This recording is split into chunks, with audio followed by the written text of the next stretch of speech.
அண்மை செய்தி. சென்னையிலிருந்து இன்று டெல்லி புறப்பட்டு செல்கிறார் பாஜக மாநில முன்னாள் தலைவர் அண்ணாமலை.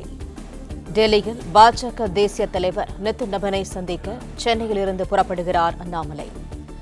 பாஜகவிலிருந்து விலகி அண்ணாமலை புதிய கட்சி துவங்கவுள்ளதாக தகவல்கள் வெளியாகி வருகின்றன. புதிய கட்சி துவங்கவுள்ளதாக தகவல்கள் வெளியாகி வரும் இந்த நிலையில் பாஜக தேசிய தலைவர் நிதின் நபினை சந்திக்க செல்கிறார் அண்ணாமலை. அண்மை செய்தியாக பார்த்து வருகிறோம். சென்னையிலிருந்து இன்று டெல்லி புறப்பட்டு செல்கிறார் பாஜக மாநில முன்னாள் தலைவர் அண்ணாமலை. டெல்லியில் பாஜக தேசிய தலைவர் நிதின் நபினை சந்திக்க சென்னையிலிருந்து புறப்படுகிறார் அண்ணாமலை. பாஜகவிலிருந்து விலகி அண்ணாமலை புதிய கட்சி துவங்கவுள்ளதாக தகவல்கள் வெளியாகி வருகின்றன. புதிய கட்சி துவங்கவுள்ளதாக தகவல்கள் வெளியாகி வரும் இந்த நிலையில் பாஜக தேசிய தலைவர் நிதின் நபினை சந்திக்க செல்கிறார் அண்ணாமலை. அண்மை செய்தியாக பார்த்து வருகிறோம்.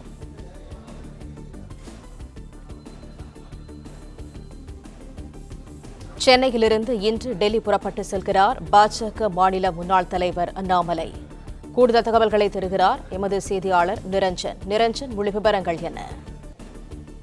பாரதிய ஜனதா கட்சியின் முன்னாள் மாநில தலைவராக இருந்த அண்ணாமலை அவர்கள் தனி கட்சி தொடங்குகிறார் என்ற பல்வேறு செய்திகள் கடந்த 2 தினங்களாக சமூக வலைதளங்களிலும் மற்ற தளங்களிலும் வந்து கொண்டிருக்கக்கூடிய சூழலில் அவர் தற்பொழுது டெல்லிக்கு வந்திருக்கின்றார்.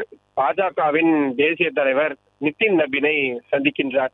இந்த சந்திப்பில் அவர் என்ன பேச போகிறார்? நான் பாஜகவை விட்டு விலகப் போகிறேன் என்ற தகவலை சொல்ல போகிறாரா, அல்லது வந்திருப்பது வெறும் வதந்திகள் தான், அதை எதுவும் நம்ப வேண்டாம், நான் தொடர்ச்சியாக பாஜகவிலேயே பயணிக்கப் போகிறேன் என்ற விஷயத்தை பகிர்ந்து கொள்ளப் போகிறாரா என்பதுதான் மிக முக்கியமான கேள்வியாக எழுந்திருக்கின்றது. ஏனென்றால் சட்டமன்ற தேர்தலில் அவர் கோவை தொகுதியில், கோவை மாவட்டத்திற்குட்பட்ட தொகுதிகளில் ஒரு தொகுதியை அவர் எதிர்பார்த்திருந்தார்.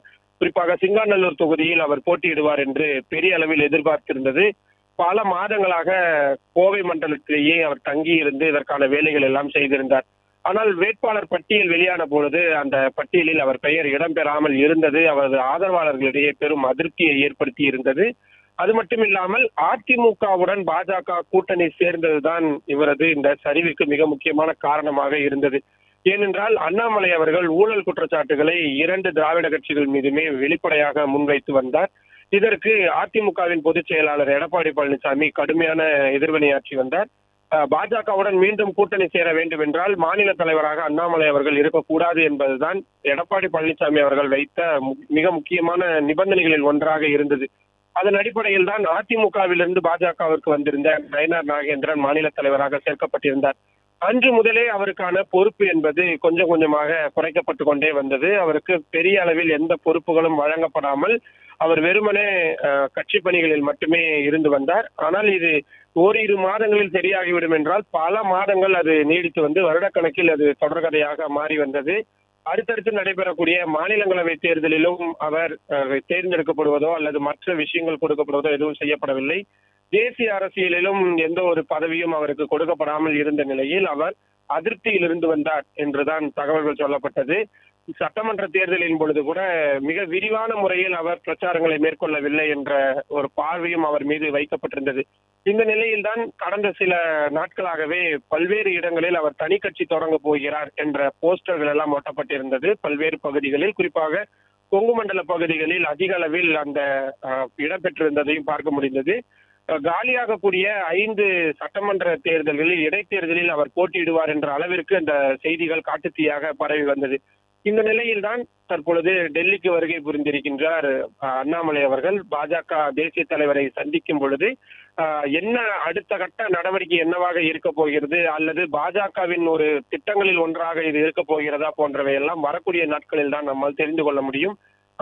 ஆனால் மிக முக்கியமான ஒரு அரசியல் நகர்வை நோக்கி நகர்ந்து கொண்டிருக்கிறது தமிழ்நாடு பாஜக. ஏனென்றால் சில தினங்களுக்கு முன்புதான் நாடு முழுவதிலும் உள்ள 4 மாநிலங்களுக்கான மாநில தலைவர் பதவி என்பது மாற்றப்பட்டிருந்தது.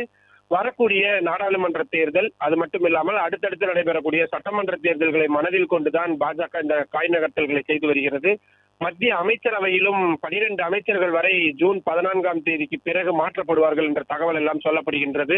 ஒருவேளை அண்ணாமலையை பாஜகவிலே தக்க வைக்க வேண்டும் என்றால் மத்திய அமைச்சர் பொறுப்பு எதுவும் வழங்கப்பட போகின்றதா, அல்லது தேசிய அளவிலான பொறுப்பு வழங்கப்பட போகிறதா, அல்லது அவர் கட்சியிலிருந்து விலகப் போகிறாரா என்பதெல்லாம் இந்த சந்திப்பிற்கு பிறகான நிகழ்வுகளில் தான் நம்மால் தெரிந்து கொள்ள முடியும். பிளே ஸ்டோர் மற்றும் ஆப் ஸ்டோரில் இருந்து பாலிமர் செயலியை QR கோடு மூலம் பதிவிறக்கம் செய்யுங்கள். செய்திகளை உடனுக்குடன் பெறுங்கள்.